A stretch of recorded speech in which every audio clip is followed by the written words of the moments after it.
భారతదేశ భద్రతకు అతిపెద్ద ముప్పు ఎక్కడి నుంచి పొంచి ఉంది? కాశ్మీర్, లడఖ్ లేదా అరుణాచల్ ప్రదేశ్ అని చాలా మంది భావిస్తారు. కానీ వాస్తవం అది కాదు. భారత సైనిక బలగాలను నిత్యం అప్రమత్తంగా ఉంచే, మన మిలిటరీ జనరల్స్ కు నిద్ర లేకుండా చేసే అత్యంత సున్నితమైన ప్రాంతం కేవలం 22 కిలోమీటర్ల వెడల్పు ఉన్న ఒక సన్నని భూభాగం. దాన్నే సిలిగురి కారిడార్ లేదా చికెన్స్ నెక్ అని పిలుస్తారు. పశ్చిమ బెంగాల్లో కొత్తగా ఏర్పడిన ప్రభుత్వం ఈ కారిడార్ కి సంబంధించి తీసుకున్న ఒక చారిత్రాత్మక నిర్ణయం ఇప్పుడు చైనా గుండెల్లో రైళ్లు పరిగెట్టిస్తోంది.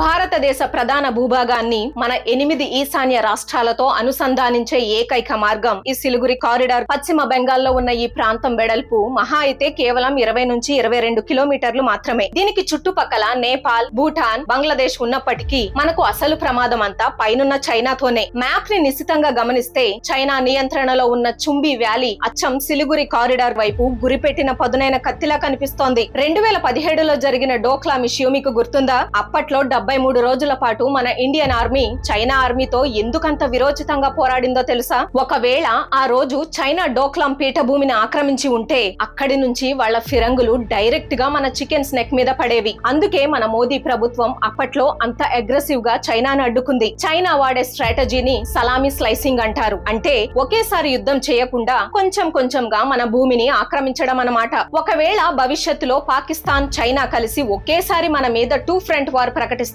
పరిస్థితి ఏంటి? ఒక్కసారి ఆలోచించండి. చైనా ఈ 22 కిలోమీటర్ల చికెన్స్ నెక్ కారిడార్ ను ఆక్రమించినా లేదా బ్లాక్ చేసినా అరుణాచల్ ప్రదేశ్ తో సహా మన ఈశాన్య రాష్ట్రాలన్నిటికీ దేశంతో సంబంధాలు పూర్తిగా తెగిపోతాయి. అక్కడ బోర్డర్ లో మన దేశాన్ని కాపాడుతున్న లక్షలాది మంది సైనికులకు వెనక నుంచి ఆహారం, ఆయుధాలు, మెడిసిన్స్ పంపడం అసాధ్యమవుతోంది. ఇదొక భయంకరమైన లాజిస్టికల్ ముప్పు. మన మిలిటరీకి ఉన్న అతిపెద్ద బలహీనత ఇదే. ఈ విషయం శత్రువులకు బాగా తెలుసు. కానీ ఇప్పుడు సీన్ పూర్తిగా రివర్స్ అయింది. దశాబ్దాలుగా మన డిఫెన్స్ ఎక్స్పర్ట్స్ అడుగుతున్న ఒక కోరికను పశ్చిమ బెంగాల్ ప్రభుత్వం నెరవేర్చింది. మొన్నటి వరకు ఈ ప్రాంతంలో మిలిటరీ క్యాంపులు కట్టాలంటే రాష్ట్ర ప్రభుత్వాల నుంచి భూసేకరణ అతిపెద్ద సమస్యగా ఉండేది. కేంద్ర, రాష్ట్ర ప్రభుత్వాల మధ్య ఉన్న పొలిటికల్ ఈగోల వల్ల మన జాతీయ భద్రతా ప్రాజెక్టులు ఆగిపోయేవి. కానీ మే 2026లో పశ్చిమ బెంగాల్లో కొత్తగా ఏర్పడిన డబుల్ ఇంజన్ సర్కార్ పగ్గాలు చేపట్టిన వెంటనే ముఖ్యమంత్రి సువేందు అధికారి గారు ఒక హిస్టారిక్ డెసిషన్ తీసుకున్నారు. అదేంటంటే ఈ అత్యంత సున్నితమైన సిలిగురి కారిడార్ లో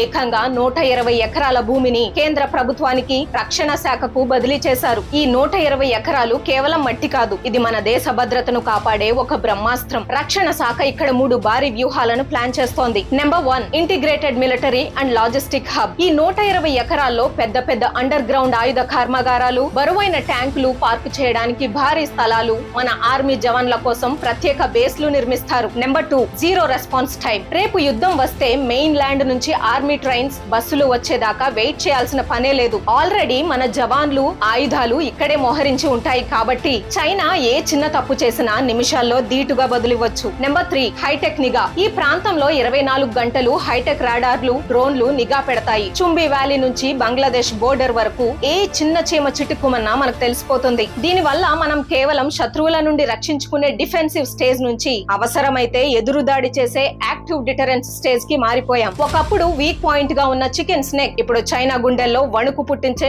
ఉక్కు కోటగా మారుతోంది. జియో పాలిటిక్స్ అనేవి ఎప్పుడు ఇంటర్నల్ పాలిటిక్స్ తో ముడిపడి ఉంటాయి కదా, దానికి ఇదొక బెస్ట్ ఎగ్జాంపుల్. ఇప్పుడు బెంగాల్లో జాతీయ భద్రతకు టాప్ ప్రయారిటీ దొరుకుతోంది. కేవలం ఈ భూమి అప్పగింతే కాదు, బంగ్లాదేశ్ బోర్డర్ ఫెన్సింగ్ పనులను ఫాస్ట్ ట్రాక్ చేసి అక్రమ చొరబాట్లకు చెక్ పెట్టడం, రాష్ట్రంలో భారతీయ న్యాయ సంహిత BNS ను పక్కాగా అమలు చేయడం, మహిళల భద్రత మీద జీరో టాలరెన్స్ చూపించడం, ఇలాంటి సంచలన నిర్ణయాలు జరిగిపోతున్నాయి. ఆయుష్మాన్ భారత్ లాంటి స్కీమ్స్ ప్రజలకు అందుతున్నాయి. ఒక రాష్ట్ర ప్రభుత్వం కేంద్ర ప్రభుత్వంతో కలిసి అడుగులేస్తే జాతీయ భద్రత ఎంత బలంగా మారుతుందో చెప్పడానికి ఈ సిలిగురి కారిడార్ డెవలప్మెంట్ అతిపెద్ద ఉదాహరణ. రాజకీయాలను పక్కన పెడితే నేషనల్ సెక్యూరిటీ విషయంలో తీసుకున్న ఈ అద్భుతమైన నిర్ణయం చూసాక మీకేమనిపించింది? చికెన్స్ నెక్ ను రక్షించుకోవడానికి మన సైన్యానికి ఇంత భారీ పవర్ దొరకడం, చైనా కదలికలకు చెక్ పెట్టడంపై మీ అభిప్రాయాన్ని కామెంట్స్ లో తెలియచేయండి. దేశ భద్రతకు సంబంధించిన ఈ సున్నితమైన, అతి ముఖ్యమైన విషయం ప్రతి భారతీయుడికి తెలియాలి. అందుకే ఈ వీడియోను ఖచ్చితంగా లైక్ చేసి